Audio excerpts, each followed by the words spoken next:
Hello and welcome back to NewtyGuitars, and today we're going to be doing a comparison between a modded JS series Jackson King V and a early 2000s modded made in Japan Dinky. Let's get into it. So we're going to be doing a comparison between these two guitars today, mainly because they've both been modded with the Seymour Duncan Black Winter pickup. Originally this one had a Jeff Beck clone, a Duncan designed one, and in the JS we just had Jackson own brand high output humbuckers. Really enjoy modding my guitars, whether it's changing out the tuners, switching around the electronics, different humbuckers. You may notice in here there's also a hot rails in there, and I wanted to do this video to do a pickup comparison where if you have the same pickup in similar guitars, whether it actually makes a difference to the sound of that guitar. Lots of pickup videos comparing, say, Fishman Fluence and EMGs, or different Seymour Duncan pickups, different DiMarzio pickups, but I thought it'd be interesting and fun to see what sort of difference it makes to the sounds if you've got the same pickup in different guitars. So first of all, let's go through some specs for this guitar. This is a late 2000s made in Japan Dinky. Dinky is the Jackson bolt-on, and this is quite a unique guitar in that they did a series of Dinkies and soloists, and I think they did some Rhodes as well, where they either had swirl patterns or they had something like this, a pile of skulls. Normally on a custom shop, this is a extra payment. It's quite a lot of money, so I was quite stoked to get this when it first came out. Incidentally, this was my first Jackson guitar. It's a alder body. We have got a bolt-on maple neck, scarf joint, traditional 6-in-line headstock. We have got still got the Jackson licensed Floyd Rose on here.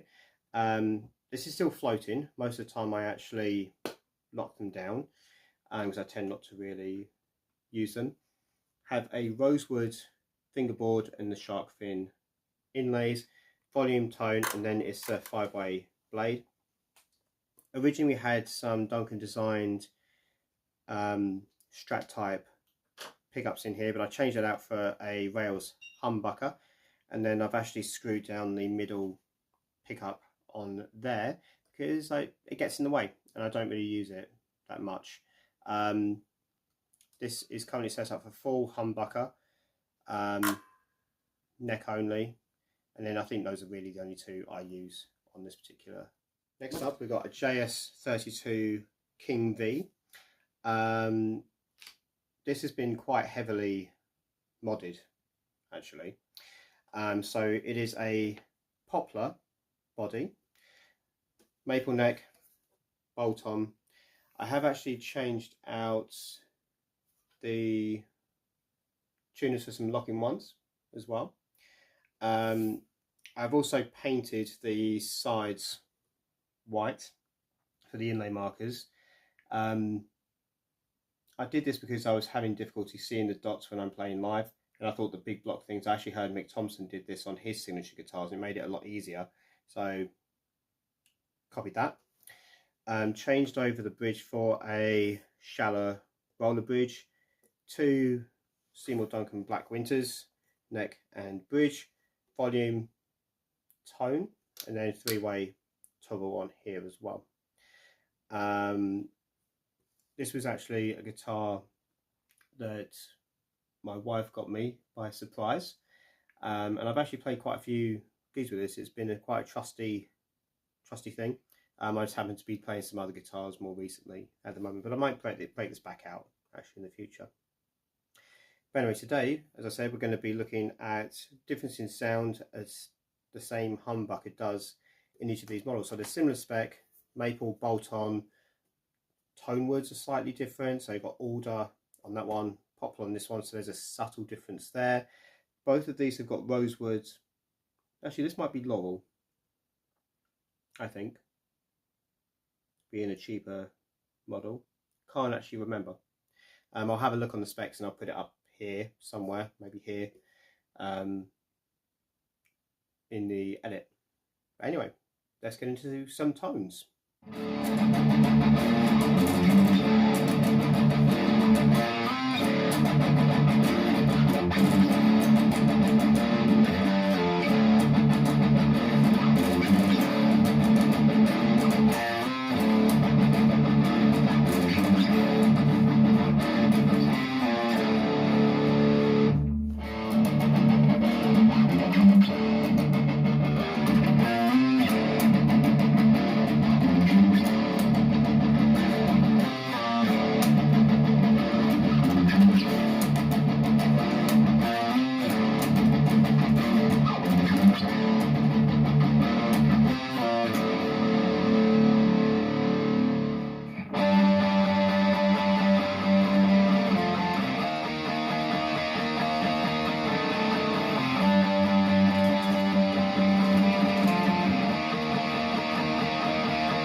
Okay, let's do some clean tones. I'm going to be starting with the King V first.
Okay, so what did you think? I thought that the Dinky sounded just a little bit richer than this. Could be due to the bodywood, potentially. I tried to keep the pickup height as much as possible, as close as possible between the two guitars. Both of these are set in D standard with D'Addario strings, 11 to 46, for those of you that are interested. I used the same pick as well, which was one of these, Dan's Guitar Store pick. That's my preferred at the moment. So I try to keep it all as consistent as possible. I'll also show you the amp settings as well in just a moment, so you can see that what sort of gain I've got, what amp I'm running through, and all this sort of stuff as well. So this is the amp that I was playing through. This is a Mark 1 Black Star HT5 metal, and these are the settings that I was using. So for the clean channel, got the volume about 3, tone set just about 12. Overdrive, as you can see, I don't really tend to have the gain that high. If you've got a high output humbucker, you probably don't need the drive to be up as high. For some guitars, I'll have it nearly down to about here. Others, I'll have it higher. Typically, the gain will be a little bit higher if it's more of a mid-low output humbucker. Volume not too loud. Doesn't need to be loud for something like this. And here's the EQ. Reverb on 0. I tend to use pedal reverb. The ISF is set to, this is the infinite shape factor, something that Blackstar amps come with. Basically, this way is more UK sounding. This way is a little bit more US sounding amp, so it's a little bit like a modeling kind of thing. As you can see, treble here is at about 1-ish, mids at about 3, and the bass is about, well, it's on 12, actually, midpoint. So with this, I didn't actually change much of this. I didn't change anything in between the change of the guitars, and I haven't changed amp settings since my last video. And I felt that this still did absolutely fine. Hope you found this video interesting. Check out the rest of the videos on my channel. There might be something else that might interest you too. Anyway, until next time, take care, and I'll see you then. Bye.